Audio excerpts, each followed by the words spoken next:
So hi, welcome to the channel. My name is Eve. So happy to have you here again. And today we are going to ask ourselves a question. In the relationship that you are in, are you making withdrawals only without deposits, or do you have a balance of both withdrawals and deposits? And we are talking about this topic today because if you are keen enough, you will realize you're either growing or you're declining. And usually both partners, where there is an imbalance, one partner grows and another declines. But in a healthy relationship, growth is to both partners. Now when we speak about growth and what are these growth areas that I'm looking at, the first is emotional growth. Emotionally, are you declining? Are you becoming more emotionally stable, or are you becoming unstable? When you think about before you met this person, were you more stable emotionally? Now your emotions are all over the place. You can't like stabilize yourself. Maybe you cry too much, maybe you overreact, maybe you get angry often. Or have you grown and you've learned how to resolve things more calmly? You're more happy, you're giving out positive energy. You need to ask yourself, emotionally, have you grown? Are you, in terms of finances, in a better position? And the thing is, you have to look at it this way. If you had savings, have they grown? Have they declined? If they have declined, why? It could be for a viable reason. Are you in debt? You could find that you did not have debts na sasa uko kwa loan zote, loan apps, bank, sako, uko na madeni, hata ujuzi madeni, you can't substantiate umefanyia nini nazo. Have you made any investments? If none, why? Is it that it could be your levels of income, and maybe you've had children and all these things? Maybe you are not yet to make an investment, but probably there's progress. You have saved so much towards an investment goal. But if nothing is happening, there is no saving, there is no investment, there is no money, there's a problem. And you must think about it, you from your side. How are you feeling? Were you in a better position, or were you in a better position before and now it has become worse? Then look at your social life. Has it declined? Your friends, do you meet up? Do you have healthy friends? What is your quality of friends? Do you have any social life, if at all you have any? Because this is one aspect that is very telling of the healthy state or the state of the relationship. If it is not healthy and you have an insecure partner and all that, your social life will decline. And remember, we cannot live in isolation, guys. We cannot live in isolation. So your social life is pretty important. If you have the right circle of friends, are you seeing them, often enough to your liking, not to your partner's liking? How is your social life? And the last one is your hustle or your work. Are you going 100% at your hustle or in your work? If there's a business you wanted to start, why did you not start it? If you did not start it, or if it failed, why did it fail? Are these reasons based on your partner? Maybe your partner says you're putting too much time into your new business. So eventually, because you're afraid of their reaction or feelings or whatever, you end up not giving your business 100%. If it is at work, are you putting all yourself in it? Or are you finding that you're limited based on the likes or dislikes of your partner? Do you pass on opportunities to accommodate your partner's level of comfort or discomfort? That is not a good sign. So ask yourself, in these areas of growth, have you grown or have you declined?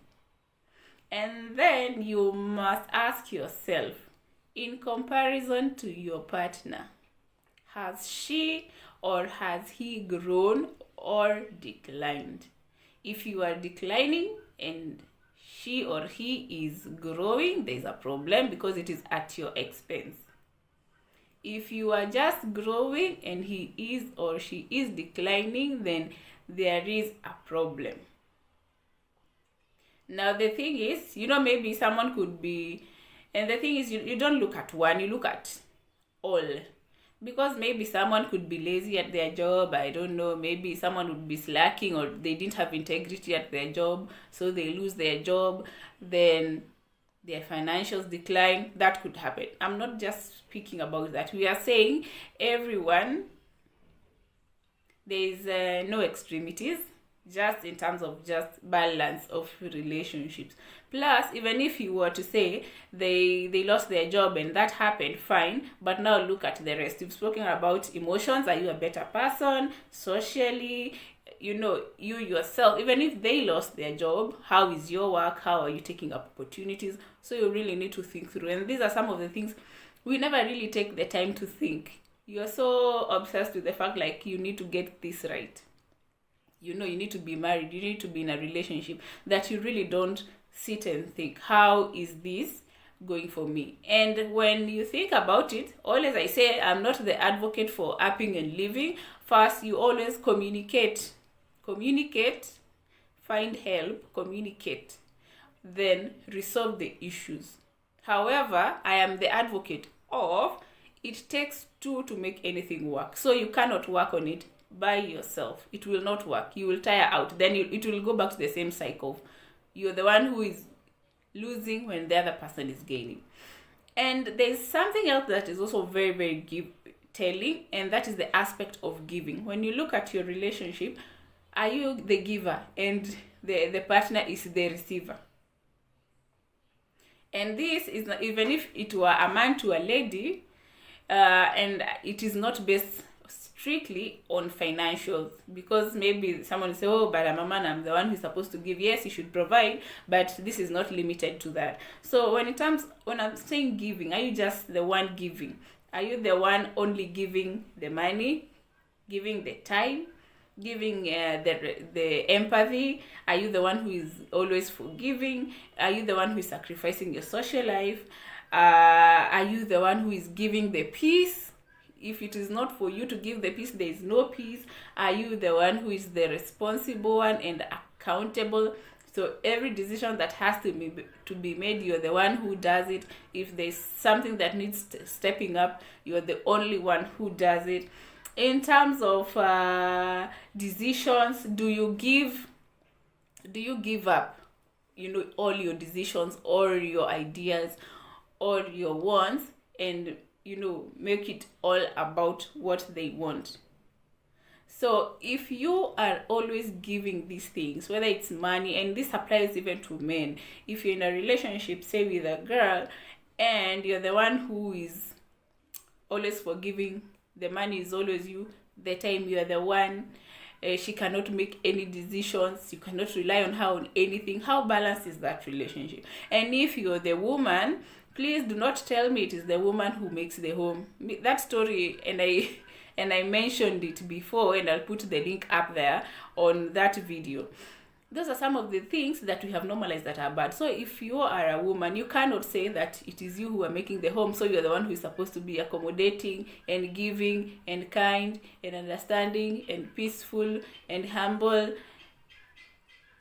No, we must realize that if we want families to thrive, if we want to bring down trauma, if we want to set up our children for success in terms of having good families, good relationships, having self-love, good relationships with themselves, then we must understand these are some of the things that we need to identify and correct.